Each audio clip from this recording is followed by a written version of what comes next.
நெல்லை நெல்லையப்பர் திருக்கோயில் ஆணி திருவிழா கோலாகலமாக கொடியேற்றத்துடன் தொடங்கியது. தமிழகத்தில் புகழ்பெற்ற சிவாலயங்களில் ஒன்றான நெல்லை நெல்லையப்பர் கோயிலில் ஆணி பெரும் திருவிழா கோலாகலமாக கொடியேற்றத்துடன் தொடங்கியது. முன்னதாக கோயில் நடை காலை திறக்கப்பட்டு சுவாமி நெல்லையப்பர் காந்திமதி அம்பாளுக்கு சிறப்பு பூஜைகள் நடத்தப்பட்டு பின்னர் தங்க பூக்கோயில் சப்பரத்தில் சுவாமி நெல்லையப்பர் காந்திமதி அம்மாள் சிறப்பு அலங்காரத்தில் கோயில் திருவிழா மண்டபத்தில் எழுந்தருளினர். இதனைத் தொடர்ந்து பெரிய தங்கக்கொடி மரத்தின் முன்பு சிறப்பு வழிபாடு நடத்தப்பட்டு பின்னர் வேத மந்திரங்கள் முழங்க தங்கக்கொடி மரத்தில் கொடியேற்றம் நடைபெற்றது.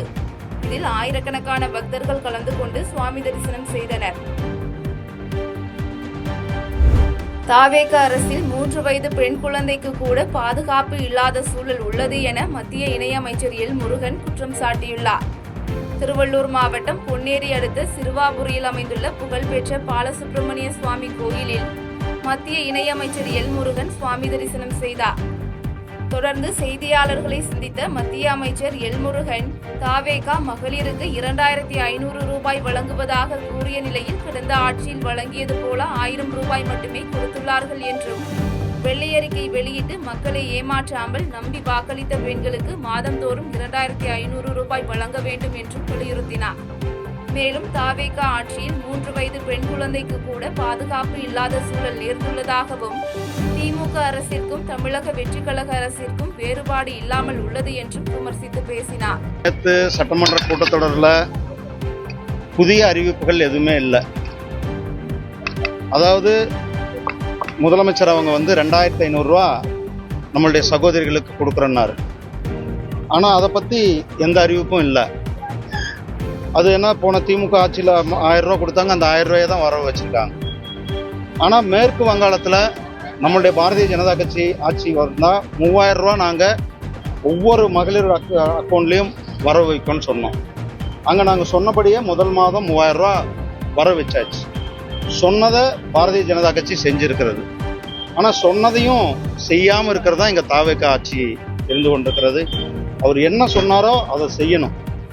அதாவது நிதிநிலை சரியில்லை, அது சரியில்லை, இது சரியில்லை, வெள்ளை அறிக்கை வெளியிடுறோம், இப்படி சொல்லி மக்களை ஏமாத்துறத நிறுத்திட்டு ஆக்கப்பூர்வமான செயல் திட்டம் என்ன, அவங்களுக்கு 2500 ரூபா நம்மளுடைய சகோதரிகளுக்கு அவரை நம்பி வாக்களிச்சு. குங்கனாபுரம் அருகே நீட் தேர்வு பயத்தால் மாணவி தற்கொலை செய்து கொண்ட சம்பவம் பெரும் பரபரப்பையும் சோகத்தையும் ஏற்படுத்தியுள்ளது. சேலம் மாவட்டம் இருமாபாளையம் பகுதியைச் சேர்ந்த சேகர் புவனேஸ்வரி தம்பதியரின் மகள் கோபிகா. இவர் மருத்துவராக வேண்டும் என்ற இலக்குடன் நீட் தேர்வுக்கு தயாராகி வந்த நிலையில் 2 முறை நீட் தேர்வில் எதிர்பார்த்த மதிப்பெண் கிடைக்காத காரணத்தால் மீண்டும் தேர்வுக்காக தயாராகி வந்ததாக தெரிகிறது. இந்த நிலையில் குங்கனாபுரம் அருகே வெள்ளாளபுரம் பகுதியில் உள்ள தனது பாட்டி வீட்டில் தங்கி படித்து வந்த கோபிகா நாளை நீட் மறுதேர்வு எழுத இருந்த நிலையில் தேர்வில் தோல்வியடைந்து விடுவோமோ என்ற பயத்தில் வீட்டில் தூக்கிட்டு தற்கொலை செய்து கொண்டுள்ளார். இதுகுறித்து தகவல் அறிந்து வந்த போலீசார் மாணவியின் உடலை மீட்டு பிரேத பரிசோதனைக்கு அனுப்பி வைத்து விசாரணை மேற்கொண்டனர். புதுக்கோட்டை சட்டமன்ற தொகுதியில் திமுக சார்பில் போட்டியிட்டு வெற்றி பெற்ற முத்துராஜாவின் வெற்றி செல்லாது என தாவேக சார்பில் போட்டியிட்ட KM ஷரீப் பரபரப்பு புகார் தெரிவித்துள்ளார். இதுகுறித்து செய்தியாளர்களிடம் பேசிய KM ஷரீப், புதுக்கோட்டை சட்டமன்ற உறுப்பினர் மருத்துவர் முத்துராஜா 1000க்கும் மேற்பட்ட வாக்கு வித்தியாசத்தில் வெற்றி பெற்ற நிலையில் அவருடைய தபால் வாக்கில் சந்தேகம் இருப்பதாக தேர்தல் ஆணையரை சந்தித்து கடிதம் கொடுத்தும் எந்த நடவடிக்கையும் எடுக்கவில்லை என புகார் தெரிவித்தார். மேலும் தேர்தல் நேரத்தில் அதிகாரிகள் எல்லாம் திமுகவிற்கு ஆதரவாக இருந்ததால் தான் கொடுத்த கோரிக்கையை நிராகரித்து விட்டார்கள் எனவும் அவர் குற்றம் சாட்டினார்.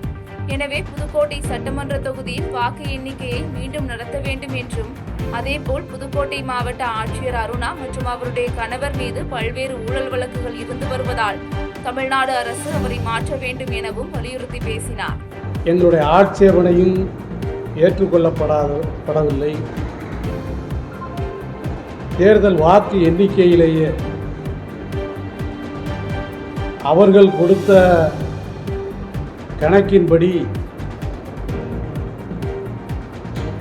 50க்கும் மேற்பட்ட வாக்குகள் கணக்கிலே எடுத்துக் கொள்ளப்படவில்லை. எனவே அந்த கணக்கிலே ஏற்றுக்கொள்ளப்படாததை எதிர்த்தும் மறு வாக்குப்பதிவு வேண்டும், அதேபோல் தபால் வாக்குகள் முறைப்படி எண்ணப்படவில்லை என்கிற எங்களுடைய ஆட்சேபனையை ஏற்றுக்கொள்ளாததை எதிர்த்தும்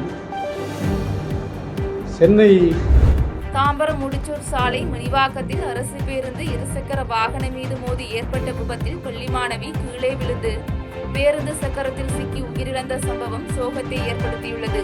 சென்னை தாம்பரம் அடுத்த முடிச்சூர் வரதராஜபுரம் பகுதியைச் சேர்ந்த 7ஆம் வகுப்பு மாணவி காவ்யா மணிவாக்கம் அரசு மேல்நிலைப் பள்ளியில் படித்து வரும் நிலையில் நேற்று மாலை தாத்தாவுடன் இருசக்கர வாகனத்தில் வீட்டிற்கு சென்றுள்ளார். அப்போது முடிச்சூர் சாலை மணிவாக்கத்தில் சென்றபோது அதே வழியில் வந்த அரசு மாநகர பேருந்து இருசக்கர வாகனத்தின் பின்புறத்தில் மோதியது. இதில் மாணவி இருசக்கர வாகனத்தில் இருந்து கீழே விழுந்ததில் மாநகர பேருந்து சிறுமியின் வயிற்றில் ஏறி இறங்கியது. இதில் சிறுமி சம்பவ இடத்திலேயே பரிதாபமாக உயிரிழந்த நிலையில் தகவல் அறிந்து வந்த போலீசார் உடலை மீட்டு பிரேத பரிசோதனைக்காக மருத்துவமனைக்கு அனுப்பி வைத்தனர். மேலும் விபத்தை ஏற்படுத்திய மாநகர பேருந்து ஓட்டுநர் பெருமாள் என்பவரை கைது செய்து விசாரணை மேற்கொண்டனர். செய்திகளை உடனுக்குடன் தெரிந்து கொள்ள கீழ்கண்ட கேபிள் மற்றும் டிடிஎச் நெட்வொர்க்குகளில் எம்நாடு செய்தி தொலைக்காட்சியை காணுங்கள். பாதகம் செய்பவரை கண்டால் நாம் பயம் கொள்ளலாகாது பாப்பா. மோதி மிதித்து விடு பாப்பா, அவர் முகத்தில் உமிழ்ந்து விடு பாப்பா. அண்மை செய்திகளை உடனுக்குடன் தெரிந்து கொள்ள இணைந்திருங்கள் எம்நாடு தொலைக்காட்சியுடன்.